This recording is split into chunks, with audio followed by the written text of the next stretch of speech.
Think about a killer who leaves clues for the police to find him. Is it a sign of arrogance, or is it plain ignorance? April Tinsley was only 8 years old when she was abducted in 1988, and her body would soon be found lifeless and abandoned in a ditch. The investigation initially gave no leads until someone began leaving anonymous notes confessing to being April's killer.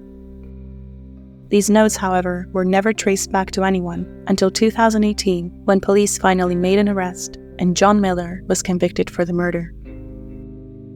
This terrible case not only tells the story of an 8-year-old victim, but it also shows the cruelty behind the man who ended her life and then spent years playing catch and mouse with the police, as if murder were a game to him.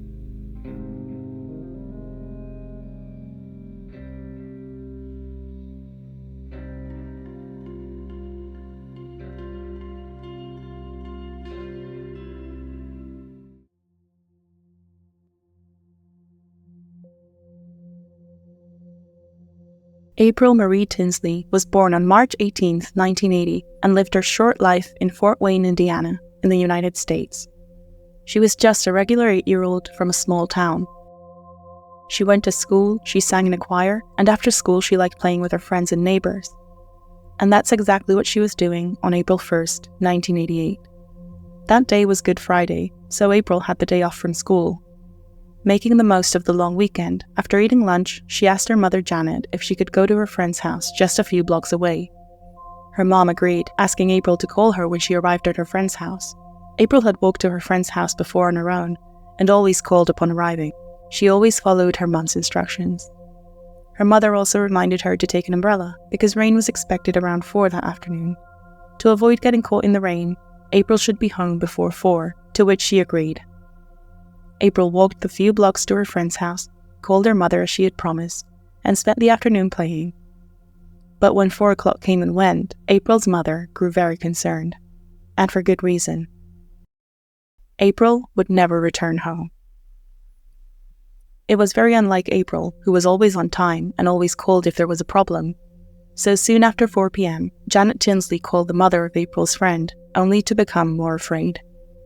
April's friend stated that at 3 p.m., April had left the park they were playing at to go home. However, April had realized she left her umbrella at her friend's house, so she made her way back there to pick it up. She always did what she was told and didn't want her mother to be upset if she came back empty-handed. Meanwhile, her friend went to another friend's house, so she didn't go with April back to her house to recover the umbrella. The friend's mother, however, said April never arrived, and her umbrella was still at their home. Janet panicked. After searching for a few hours without any luck, Janet Tinsley called the police and reported her daughter missing.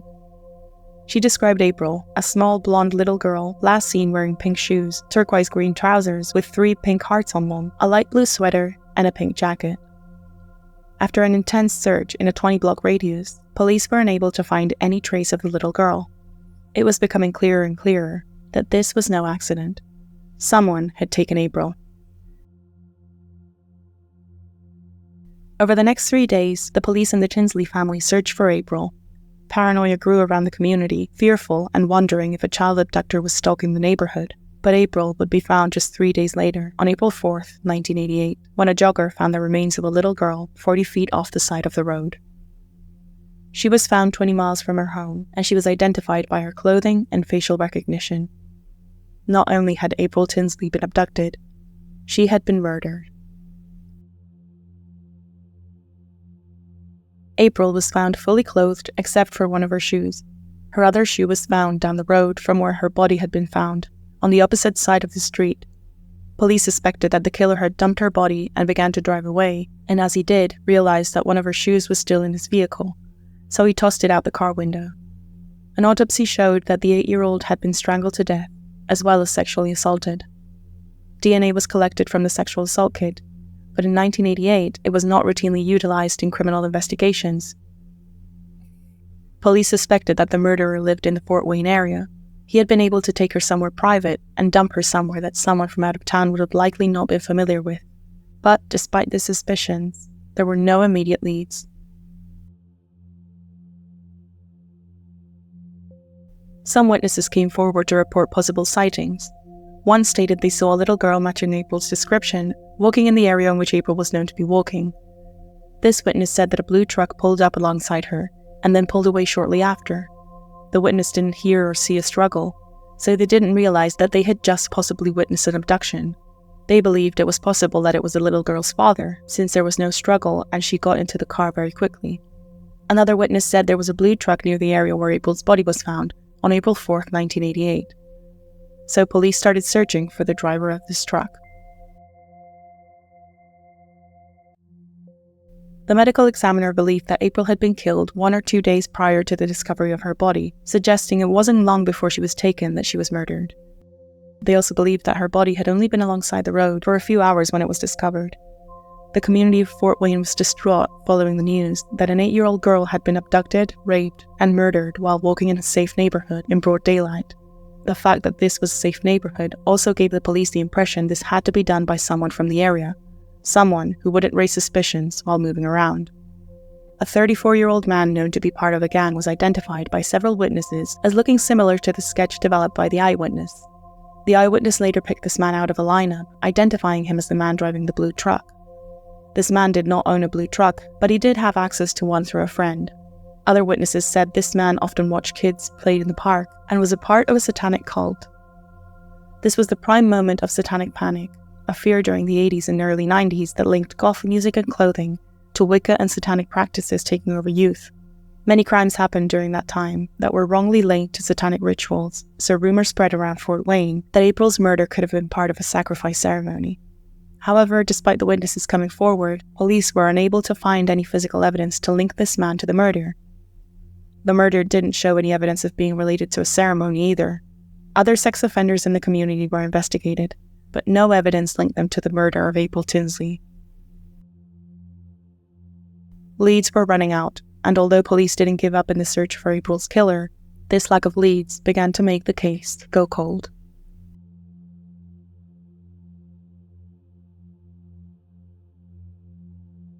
I kill 8-year-old April Marie Tinsley. Did you find her other shoe? Ha ha, I will kill again. This is the message a neighbor woke up to, scrolled across a barn near Fort Wayne on May 21, 1990, 2 years after April's murder. Police were called immediately to investigate the mysterious confession. The message seemed to be real, because the fact that the other shoe was not found with her body was not something released to the public. The Fort Wayne community feared that 2 years later, the killer was preparing to strike again. Despite this, no suspects were identified. No other leads developed for the next 14 years until late May 2004, when 4 notes were found in the Fort Wayne area. All of the notes were addressed to little girls who were similar in age to April Tinsley at the time of her murder. One of the notes read, "Hi honey, I've been watching you. I am the same person that kidnapped and raped and killed April Tinsley. You are my next victim. If you don't report this to police, and if I don't see this in the paper tomorrow or on the local news, I will blow up your house." Included in the notes were used condoms containing semen, as well as nude Polaroid pictures of a male's lower half of the body. These disgusting notes ignited fear, rightfully so. Police noted the letters were written in the same handwriting with the same grammar and spelling mistakes as the killer had scrawled on the barn in 1990. He had delivered these notes to girls between ages 5 and 9 by placing them on their bicycles while they were playing, or leaving them directly in the home's mailbox, making this discovery all the more unsettling. DNA was collected from the used condoms and tested to find out if it was a match to the DNA collected from April Tinsley's murder in 1988. The killer was still on the loose, and he was even requesting attention in a twisted game of cat and mouse. Police were in a race against time to find this man before he killed another child. So in an effort to get the community involved in finding this person, in 2004, the police released the content of these notes to the public. Soon after, a young man came forward reporting that he strongly suspected his father may be the killer. He drove a blue truck back in 1988 and had it painted over shortly after April Tinsley's murder. This new suspect was a registered sex offender with a history of sexual assault on a child. According to his son, he often used language such as "hi honey" and "haha," which would match the language on the notes. His son also reported that the new suspect lived within blocks of where April disappeared in 1988, and often took nude photos of himself with a Polaroid camera. Everything seemed to line up, so he was brought in for questioning. He quickly explained that he was working on April 1st, 1988. It seemed odd that he remembered what he was doing 16 years earlier on a specific day, so police investigated and learned the alibi was false. The man was not working on April 1st, and neither had he worked on April 4th, 1988. Police were confident they had found April's killer. It seemed the case was on the way to being solved, but it wasn't. A DNA sample was collected based upon the circumstantial evidence to confirm they had the killer.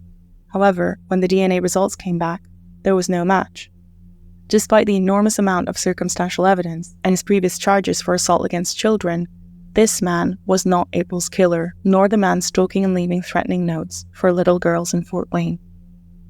The media tried to aid in solving this cold case for years. In April of 2009, the television program America's Most Wanted covered April's story. Crime Watch Daily covered the crime in 2016. On the Case with Paul Lizanne covered the story in 2018 with no new leads either. This last episode, however, was aired on July 15, 2018, and fate would lead April Tinsley's case to be solved on that very same day. In 2015, Fort Wayne police sent some of the DNA from the case to Parabon Nanolabs, a lab that uses DNA to create a sketch of what a person likely looks like using a method called phenotyping. This sketch determined that the suspect was a white male of British or German descent, with brown hair and hazel-colored eyes, and he was believed to have very fair skin. This description matched the original sketch, based upon the eyewitness's description of the man in the blue truck in 1988. The lab then used genealogy websites to find someone related to him. Now that many people freely provide their DNA for programs like Ancestry, forensics can obtain more samples of family trees potentially connected to cold cases. And in this case, the DNA match found two brothers, one of which was a man named John D. Miller. John D. Miller was a resident of Grable, Indiana. His neighbors described him as secluded and angry. Police investigated both John and his brother, collecting DNA from trash in John's bins, and it was a match. They had finally found April Tinsley's killer and the man who was threatening the community. Police arrived at John D. Miller's home on July 15, 2018, just hours before the Young Case with Paul Lizanne episode aired. When he opened the door, police asked John if he knew why they were there, to which he responded, April Tinsley. The chase was over. John confessed to the abduction, rape, and murder of April Tinsley more than 30 years before. On December 7th of 2018, John D. Miller pled guilty to murder and child molestation. He was sentenced to 50 years in the Indiana Department of Corrections for the murder and an additional 30 years for child molestation. He will be eligible for parole in 2058, at which time he will be 99 years old.